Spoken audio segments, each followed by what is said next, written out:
اے دیوتا ہم جنگوں کی دعائیں مانگتے ہیں۔ ہر طرف دھماکے ہو رہے تھے، زبردست لڑائی اپنے عروج پر تھی، کہیں جنگی ترانوں کی آوازیں آتی تھیں، کہیں نقارے بجتے تھے، کیا بچے کیا بڑے، سب میں ایک عجیب ہی طرح کا جوش و خروش پایا جاتا تھا۔ گلی میں کھڑے ہو کر نظر گھروں کی چھتوں پر دوڑائی جاتی تو کوئی چھت ایسی نہ ملتی جس پر اپنے ملک سے محبت کے اظہار کے لیے قومی پرچم نہ لگایا گیا ہو۔ روز چمچماتی نئی یونیفارمز میں رضاکار بھی سڑکوں پر لیفٹ رائٹ کرتے نظر آتے اور انہیں دیکھ کے ہر بندہ واری صدقے ہوتا رہتا۔ دن رات جنگ کے حق میں لہو گرما دینے والی تقریریں ہوا کرتی، لوگ سنتے نہ تھکتے اور لیڈر بولتے نہیں تھکتے تھے۔ باقی کثر عبادت قدوں میں کاہن اور روحانی پیشوا لوگ پوری کر دیتے تھے۔ وہ اپنی پوجا پاٹ کے دوران بھی ایسی اثر انگیز تقریریں کرتے کہ لوگ عبادت قدے سے نکلتے ہی ایسا محسوس کرتے جیسے دیوتاؤں نے انہیں صرف جنگ کرنے کے لیے بنایا ہے۔ ان کا بس نہیں چلتا تھا کہ وہ بندوقیں اٹھائیں اور دشمنوں میں گھس کر ان کے دماغ کھول دیں۔ نئی بٹالین کو ایڈوانس کرنا تھا، فوجی دستوں کی میدان جنگ روانگی میں ایک دن رہتا تھا۔ عبادت قدے میں عوام، خواص، رضاکار، فوجی، ان سب لوگوں کے گھر والے اور ایک عالم جمع تھا۔ جو اندر نہیں تھے وہ باہر کھڑے تھے، ان سب کی آنکھوں میں جیت کی امنگ اور چہروں پر غیظ و غضب کی سرخی تھی۔ یوں لگتا تھا جیسے فوجیوں کے ساتھ ساتھ یہ سب لوگ بھی دشمن پر ٹوٹ پڑنے والے ہیں۔ جو سپاہیوں اور رضاکاروں کی فیملی میں سے تھے وہ تو گویا فخر کے 7ویں آسمان پر تھے، اور جن کے باپ بھائی اس گروہ میں شامل نہیں تھے وہ ان سب کو رشک اور حسد کی نظروں سے دیکھتے تھے۔ عبادت قدے کی رسومات کا آغاز ہوا۔ پہلے ایک مڑے ہوئے سینگوں والے مینڈھے کی قربانی دی گئی، اس کے بعد کاہنوں کے جاپ شروع ہوئے۔ آواز جب اپنی پوری بلندی پر پہنچی تو نقاروں اور ڈھول والے بھی ان کا ساتھ دینے لگے۔ دھمک ایسی تھی کہ عبادت قدے میں پڑا ہر بت ہلتا تھا۔ جب دھمک بتدریج تیز ہوئی تو جوش کے عالم میں سارے حاضرین کھڑے ہو گئے، اور انہوں نے مٹھیاں بھینچی ہوئی تھی اور نقش ان کے بگڑے ہوئے تھے، اور وہ دل کی گہرائیوں سے دشمن کو نیست و نابود کر دینا چاہتے تھے۔ اسی عالم میں کاہنوں اور روحانی پیشواؤں نے دعا مانگنے کا عمل شروع کر دیا۔ ان لوگوں کی معلوم تاریخ بتاتی ہے کہ اتنی شدید رقت اور جذبے سے اس عبادت قدے میں دعا شاید ہی کبھی مانگی گئی ہو۔ پیشواؤں نے اپنے منہ اوپر کی جانب کیے ہوئے تھے، ان کی آنکھیں بند تھیں اور وہ دعا مانگے جاتے تھے۔ اے دیوتا ہمارے نوجوان سپاہیوں کی حفاظت فرما، اے دیوتا ان پر اپنا خاص رحم کر، ان کی جانوں کو خطرے سے محفوظ رکھ، وطن کی حفاظت میں انہیں سرفراز کر، ان کو اور زیادہ ہمت اور استقامت دے، اس خاک و خون کے میدان میں چھلانگ لگاتے وقت انہیں باحوصلہ، باتدبیر، مضبوط اور ناقابل شکست بنا، دشمن کو نیست و نابود کر دینے میں ہر طرح سے ان کی مدد فرما، انہیں اس قابل بنا دے کہ ان کا ملک ان پر فخر کرے، اور ان کی لڑائی کے بعد ان کا وطن اس قدر سربلند ہو کہ صدیوں تک دشمن ادھر کا رخ کرنے کی ہمت نہ کر سکے۔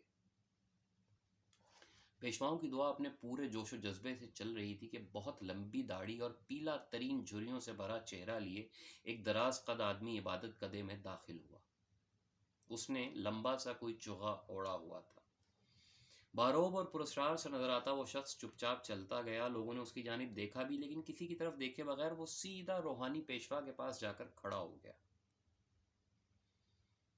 پیشوا کی آنکھیں اب بھی بند تھیں اور اس کا چہرہ اب بھی اوپر اٹھا تھا، اور وہ اب بھی پوری آواز سے گڑ گڑا کے دعا مانگ رہا تھا۔ اے دیوتا، اے ہمارے ملک کو اپنی حفاظت میں رکھنے والے، اے مالک ہمارے ہتھیاروں پر رحم فرما، ہمارے دلوں کو بھی سخت کر دینا اور ہمیں فتح عطا کرنا کہ ہم جو تیرے نام لیوا ہیں۔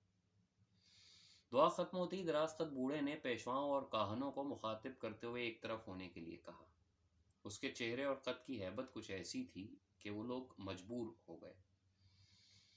اب بوڑھا لوگوں کے سامنے تھا۔ سب لوگ اس پراسرار اور باروب بوڑھے کی جانب دیکھ رہے تھے۔ اس نے بھاری اور گونجنے والی آواز میں کہا، میں دیوتاؤں کی طرف سے تمہارے لیے پیغام لایا ہوں۔ لوگ ایک دم چوکس ہو گئے کہ یہ کیا ہونے والا ہے۔ دعویٰ بہت بڑا ہے، لیکن شخصیت کے سحر میں گرفتار پیشوا اور عام بندے سبھی چپ تھے۔ دیوتا کہتے ہیں کہ ہم نے تمہارے پیشواؤں کی اور تمہارے کاہنوں کی اور تمہارے دلوں کی ہر آواز سن لی ہے۔ وہ کہتے ہیں کہ ہم یہ سب قبول کرنے کو تیار ہیں، لیکن تم پر انہوں نے میری بات صرف ایک دفعہ سننا فرض کیا ہے۔ انہوں نے مجھے بھیجا ہے کہ میں تم پر یہ سب کچھ کھول کر جتلا دوں کہ جب بھی تم ایک دعا مانگتے تھے وہ 2 دعاؤں پر مشتمل ہوتی تھی۔ جیسے تم میں سے ایک نے پچھلے دنوں بارش کی دعا مانگی کیونکہ اس کی فصل کو پانی چاہیے تھا، لیکن اصل میں وہ اپنے ہمسائے کے لیے عذاب مانگ بیٹھا جس کا گھر مٹی کا بنا ہوا تھا۔ تو خبردار اپنی دعاؤں کے ساتھ کسی کے لیے عذاب مانگتے ہوئے چوکنے رہو اور سوچ کے مانگو جو بھی تم مانگنا چاہتے ہو۔ تو آج جو کاہنوں نے دیوتاؤں سے مانگا اور جو پیشواؤں نے فریاد کی، وہ سب بھی دعا کا ایک رخ تھا۔ مجھے دیوتاؤں کا حکم ہے کہ ان دعاؤں کا دوسرا رخ تمہارے سامنے رکھ دوں۔ جب تم نے دعا مانگی کہ تمہیں فتح نصیب ہو اور تمہارے لڑنے والے کامیاب ہوں، تو عین اس وقت تمہاری دعا کا دوسرا چہرہ یہ تھا کہ اے دیوتا ہماری مدد کر تاکہ ہم اپنے گولوں سے دشمنوں کے سپاہیوں کے چیتھڑے اڑا سکیں۔ دیوتا ہمیں کامیابی دے کہ ہم ان کے سرسبز کھیتوں میں انہی کے سڑے ہوئے محب وطن لاشیں ڈھیر کر سکیں۔ دیوتا ہمارے ساتھ رہ تاکہ بم دھماکوں سے زخمی ان کے جسموں کی کرراہیں ہم اپنی بھاری جنگی مشینری تلے دبا سکیں۔ ہمیں نصرت دے کہ ہم ان کے پرسکون گھروں کو آگ کا گولا بنا دیں۔ ہماری اعانت فرما کہ ہم ان کے چھوٹے بچوں کو بے اسرا کر کے بھوکا ماریں، اور ہمارا ہاتھ تھامے رکھ کے ان کی عورتوں کو ہم بے پردہ و بے عصمت کر سکیں۔ بس کچھ بھی ایسا ہو کہ وہ مرنے کو ترسیں اور انہیں موت نہ آئے، اور جب وہ تجھے پکاریں دیوتا تو انہیں پتہ لگے کہ ہم تیرے پجاری تیری رحمت کے سائے میں ہیں، اور تو اس وقت ان کی آواز بالکل مت سننا، ہماری خاطر مت سننا، کیونکہ ہم تیرے چہیتے، تیرے چاہنے والے، تیرے نام لیوا، تیرے سیوک تجھ سے یہی دعا کرتے ہیں۔ جب تم نے چاہا کہ تمہارے جوان چمکتے چہروں کے ساتھ لوٹیں، تو اسی وقت تمہاری دعا کا دوسرا چہرہ یہ بھی تھا کہ لکیروں کی دوسری جانب چہروں تو کیا، دن کی روشنی میں بھی چمک باقی نہ رہے۔ جو دن نکلے وہ مایوسی کا ہو، جو رات آئے وہ عذاب کی ہو، اور جو وقت گزرے وہ نہ گزرنے والا ہو۔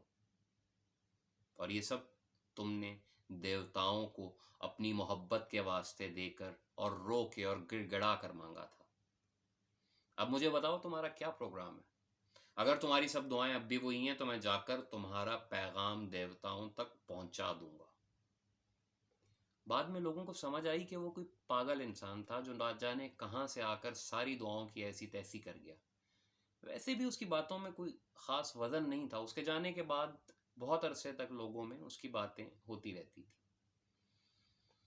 یہ مارک ٹوین کی ایک کہانی تھی، دی وار پریئر، جس کا اپنی پسند کا میں نے ترجمہ کیا اور مختصر کیا، لیکن مجھ سے بہت بہتر اس کہانی کا ترجمہ پہلے اسد محمد خان صاحب نے اردو میں کیا تھا، اور دعائے جنگ کے نام سے کیا تھا۔ بہت شکریہ، السلام علیکم۔